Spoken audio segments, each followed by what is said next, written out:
And what we don't want to do is activate the nervous system, because this is what therapy does. Therapy focuses on where the problem is. The problem is in conscious and unconscious processing. So when we tell the story, we're triggering the nervous system as if it's happening again, because in conscious and unconscious processing, it doesn't understand that it happened before or it's happening now. So it's just triggering the nervous system again. Have you ever gone to a therapy session? And I know I have. Okay, I'm going to speak from my own experience. I've gone to therapy sessions where it took me a week to recover from the session because I'm retelling the trigger story. And I realized that it's not the story that is being triggered. It's all of what's going on in the unconscious that I'm holding down and wants to come up and react, wants to be heard, wants to have a voice, wants to process.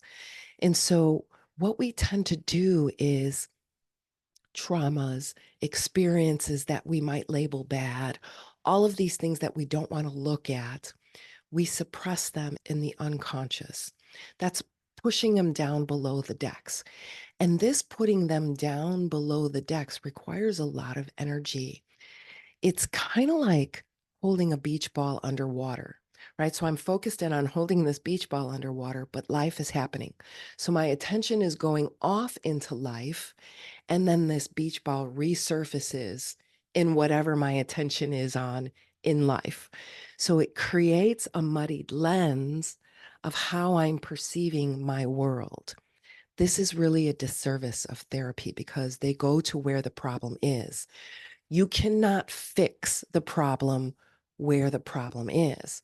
However, what Dr. Gary Flint discovered and what Dr. John Upledger discovered is there's a part of us. This is the subconscious. So we have to come to an agreement with terms.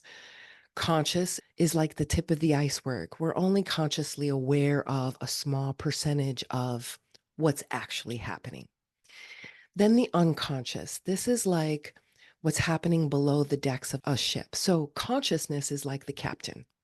Whatever the captain is focused in on, that's kind of where the boat is going through time and space, right? Any reality transurfers here, right? So the boat is going through time and space. And this is the captain, what he or she is looking at and putting their focus, awareness, and attention on. And we discover through this process that our focus, awareness, and attention is a hot commodity. And marketing knows this. Only a few years ago in marketing, they would tell us that we have 6 seconds to capture our audience. Today in 2024, they're telling us we have less than 3 seconds to capture our audience. This is nonsense because what it's telling us is we have absolutely no control over our focus, attention, and awareness. So what we do is we train our focus, attention, and awareness consciously.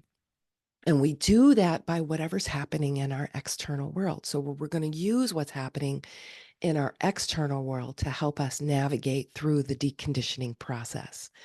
Because as we know, the captain of the ship has stuff going on below the decks.